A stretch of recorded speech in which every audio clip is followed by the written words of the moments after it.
can you sum up why it is that the police seem so impotent in this situation? What was it when it all first started happening? They took hours to clear these people away, whilst taking the time to ask if they were okay, if there was anything they could do to make them more comfortable. Yes, I saw that. Helping them onto roads to block the traffic. Then it was explained, oh, well, you see, the laws aren't strong enough. So the new thing came out, oh, we're going to get injunctions. So last week, injunctions were issued left, right and centre. Didn't make any difference whatsoever. Now Priti Patel is saying we need a whole new law blocking motorways. But it's extraordinary, is it not, that we have situations where a mass of people are able to break the same law in the same place day after day after day, and the police take it upon themselves to do nothing about it. Well, I suppose you could call it peaceful protest, but I tend to share your view on it. I think that Insulate Britain's motorway protests are a bloody nuisance. And I think as soon as anybody starts sitting down on the M25 or blocking the approach roads to it, they should be summarily removed by the police. That said, the police are in a difficult position. We have the Highways Act 1980, and I believe it's section 137, which applies. The penalties are pretty small. I think there's a £50 maximum fine and there's no possibility of a prison sentence. So I do get the idea that those penalties need to be increased. But I think what they're proposing are unlimited fines potentially and prison sentences. Now, that may be a bridge or two too far. Meantime, there's other legislation which is relevant. I think the European Court of Human Rights, I think there's articles 9, 10 and 11 relate to the right of peaceful protest, and freedom of expression.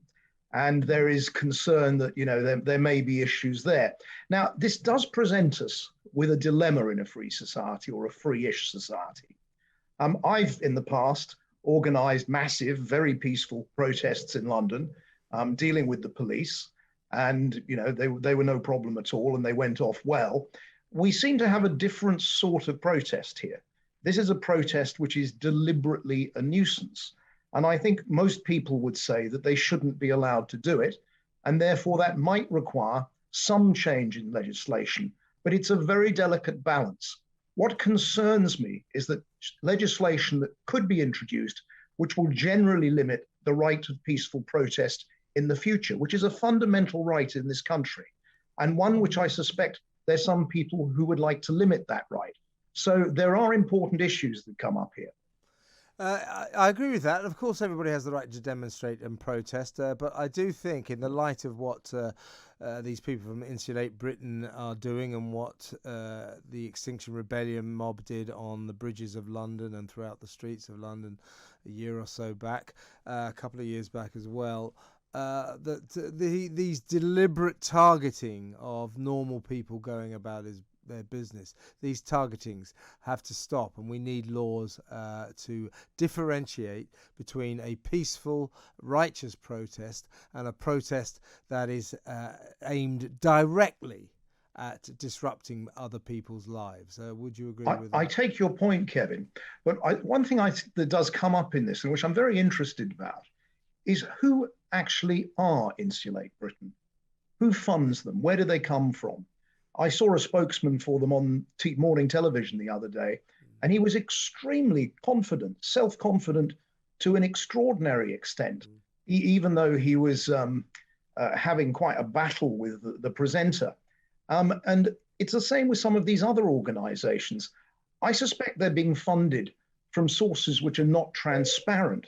And those sources may themselves have political agendas. Hey, Mike, I'll tell you where I think they're probably being funded. It's probably from the cladding industry, the insulation industry. That they think they can get some business there, because that's what these protests are. They're the most middle class protests ever. They're protesting about home improvements.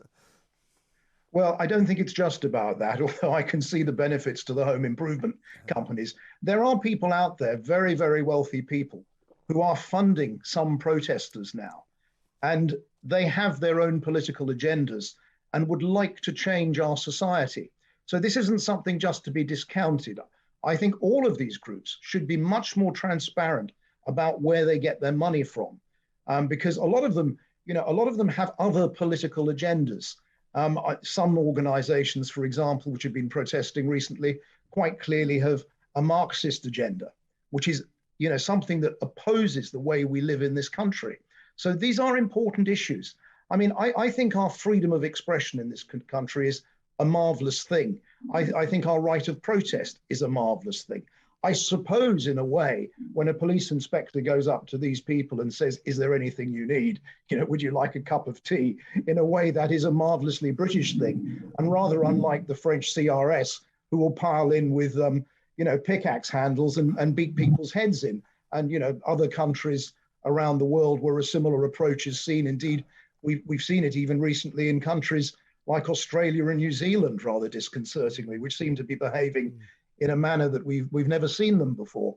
So I think we've got to still keep this great British tradition of being gentle and sensible. However, I do think that the Highways Act, as it stands, the 1980 version, needs amending, that the fines need to be increased with a possibility of, modest prison sentences. I think unlimited fines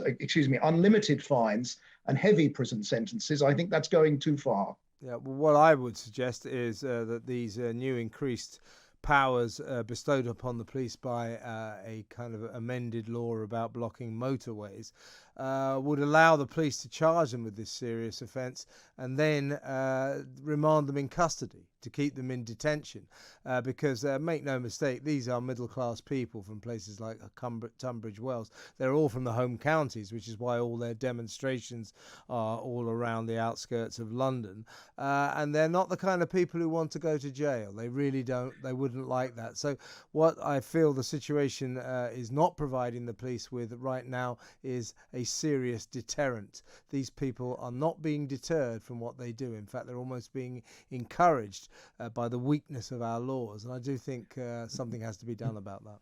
There I agree with you, Kevin. But as for the class issue, funnily enough, I was having a conversation today about how many middle class and very wealthy communists there are. So I think that's really a byway. I do think the police need to have sensible laws. And I think the police themselves perhaps do need a different approach. I mean, I think and maybe might also, if I could, sorry to interrupt, but I think a different mindset. I don't think there's any doubt, certainly from that episode we saw with that WPC saying, "Is there anything I can do to make you more comfortable in a nice way?" I mean, it did betray the fact that the police take a very different attitude to climate change protesters than they do, for example, to anti-lockdown protesters or anti-vaxxers. They sympathise with the climate change people. Yeah, it is. And that is a good point. And it is extraordinary how, for example, the anti-vaxxers or the people that are hesitant about vaccines, unfortunately, I had the AstraZeneca vaccine and I got a blood clot. So I'm a bit hesitant about a second vaccine. And I am concerned about the way the people who have not necessarily anti-vaccine points of view, but who hesitate to have a second vaccine or any vaccine, I mean, they have a valid point of view, and I think they should be allowed to express it. And I think in our society at the moment, there's some opinions which are not allowed to express. And I think that's a very bad thing. We're becoming a much more authoritarian society in some ways. And I think that is an unhealthy trend. But it is a question of balance with these demonstrations. I agree with you. These people are a nuisance and they shouldn't be allowed to do what they're doing. I mean, we've heard the cases of some poor woman who was having a stroke, for example. I'm sure you've heard other things that were happening with people in cars that couldn't get about their lawful business. I mean, that is a disgrace and they should be removed. So that is a fact. I think the existing law is weak. And I think the police do need direction from on high, that they should go in and be a bit tougher. I think all of that needs to happen. But I think we've got to maintain our great British traditions as well.